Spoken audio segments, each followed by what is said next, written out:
ka na ba dyan? Tapos ka na? Ha? Ano gawa mo dyan? Ha? Anong ginagawa mo dyan? Ganyan na ba ako kaano sa'yo? Bakit ganyan ang ginagawa mo? Hindi pa ba sapat yun? Ano?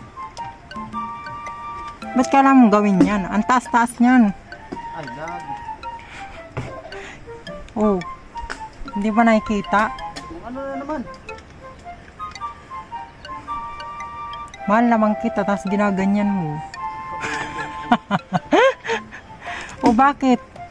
Ang taas-taas niyan. Hindi mo ba alam? Halos na naghihirap tayong dalawa, tapos ganyan lang gagawin mo. Ha? Huwag mong gagawin yan. Taas-taas niyan. Ano ba? Ano?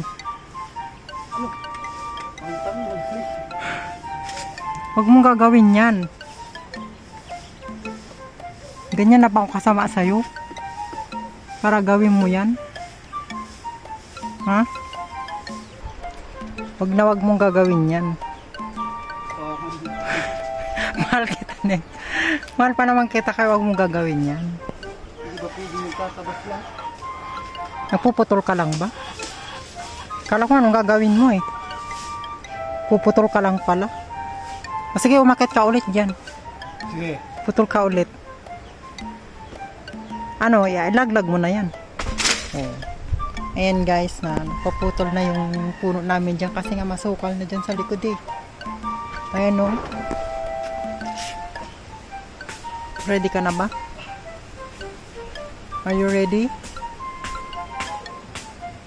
Isang smile naman dyan. Yan, isang ganon. Ganon ka, next. Yun. Flying kiss.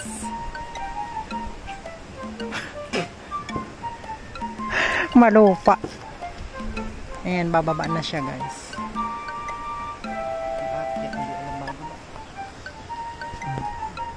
Ngayon, maakyat siya kanina. Ngayon, hindi niya na alam bumaba. Hindi mo na ngayon alam bumaba. Kanina nakaakyat ka. Ngayon, hindi ka na makababa. Oh, mali pa yung hawak niya.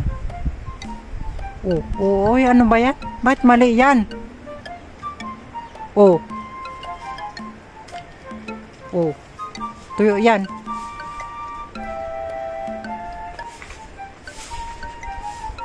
Mali. Ayan.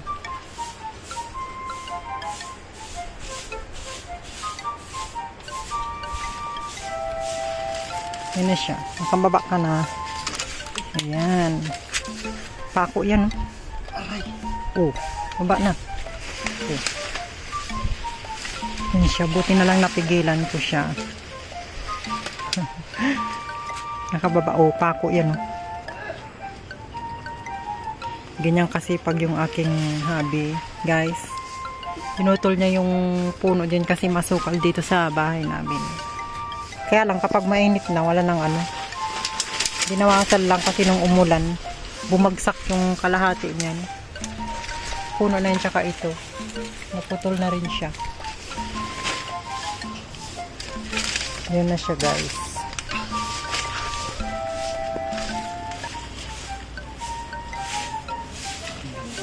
Putol ka. Yun na siya guys. Pawis ko. Ano gagawin mo eh? Ayun o, pawis na pawis siya guys. Grabe. Ang taas ng inakyat niya. So binisit lang natin siya para makababa siya. Tubig, oh, tubig.